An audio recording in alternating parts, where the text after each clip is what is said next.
اور ایران سے جنگ کی طوالت، نقصانات اور جنگ کے خلاف عوامی دباؤ سے امریکی صدر جھنجھلاہٹ کا شکار ہونے لگے ہیں۔ مایوسی کے شکار ٹرمپ نے جنگ بندی کے لیے جلد معاہدے کے لیے ایران کو دھمکیاں دے دی۔ کہا کہ جلد معاہدہ نہ ہوا اور آبنائے ہرمز نہ کھولا گیا تو وہ ایران میں تیل کے کنویں اور بجلی گھر اور خارق جزیرہ تباہ کر دیں گے۔ اس سے پہلے اپنے بیان میں ڈونلڈ ٹرمپ نے دعویٰ کیا تھا کہ ایران نے امریکہ میں 15 میں سے بیشتر نکات پر آمادگی ظاہر کر دی ہے۔ ایران نے سنجیدگی ثابت کرنے کے لیے امریکہ کو تیل بھی دیا۔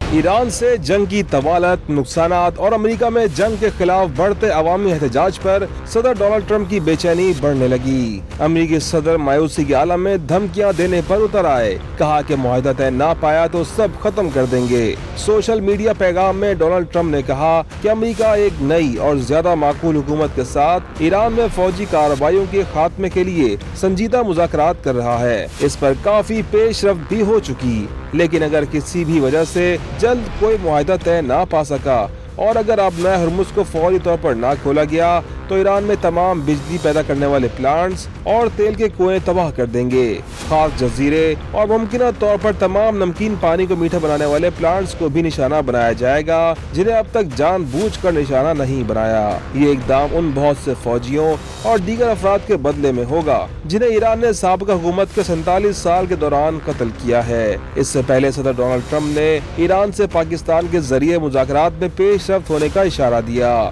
طیارے میں دوران پرواز صحافیوں سے گفتگو کرتے ہوئے ڈونلڈ ٹرمپ نے کہا کہ لگتا ہے کہ ایران کے ساتھ بہت جلد ایک معاہدہ کر لیں گے۔ We've had very good negotiations today with Iran, getting a lot of the things that they should have given us a long time ago.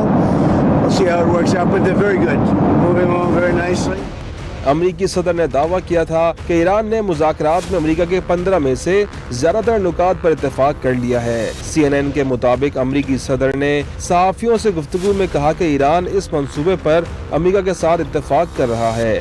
دعویٰ کیا کہ ایران نے سنجیدگی ثابت کرنے کے لیے امریکہ کو تیل بھی دیا۔